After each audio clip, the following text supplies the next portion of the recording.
sekian banyak nikmat itu, ada satu nikmat yang Allah minta kita untuk mengingatnya baik-baik.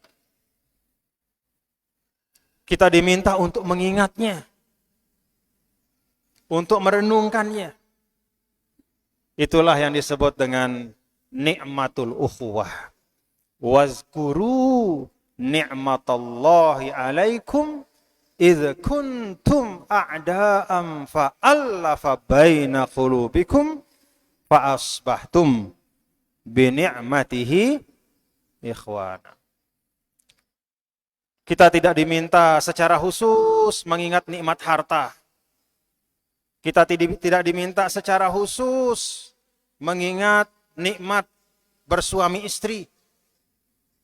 Bukan artinya tidak penting. Itu semua penting.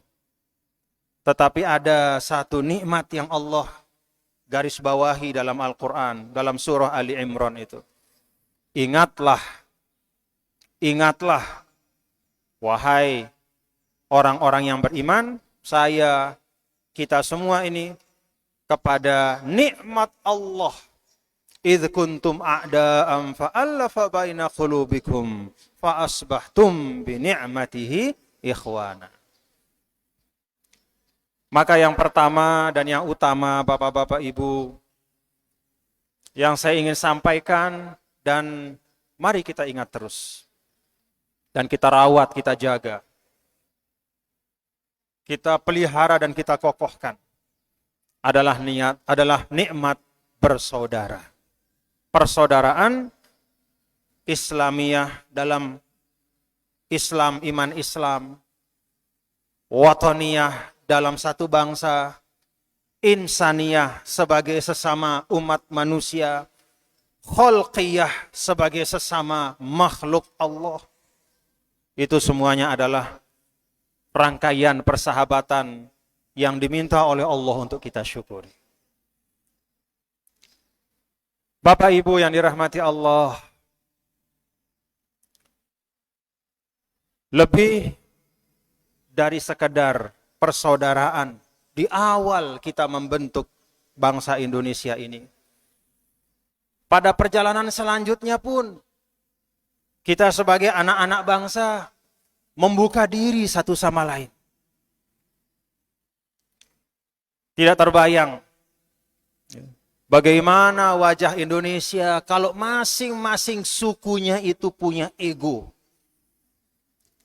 Kalau masing-masing sukunya itu punya ego, menganggap diri yang paling baik dan tidak membutuhkan yang lain.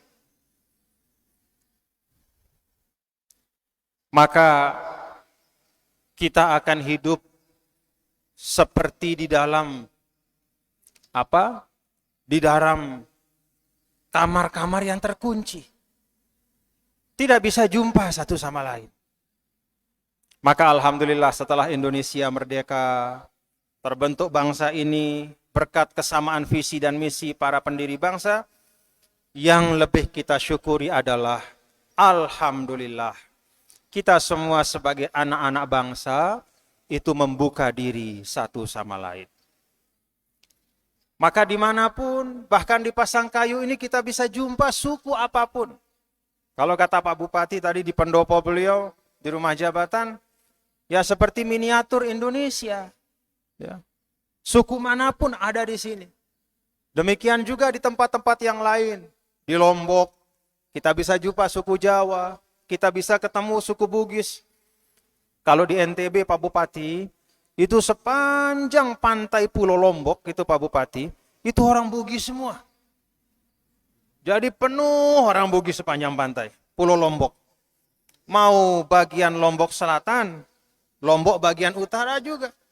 Jadi daeng-daeng itu banyak sekali di Lombok. Kemudian di Pulau Sumbawa lebih-lebih lagi. Karena dulu Kesultanan Bima itu juga merupakan bagian dari Kesultanan Goa.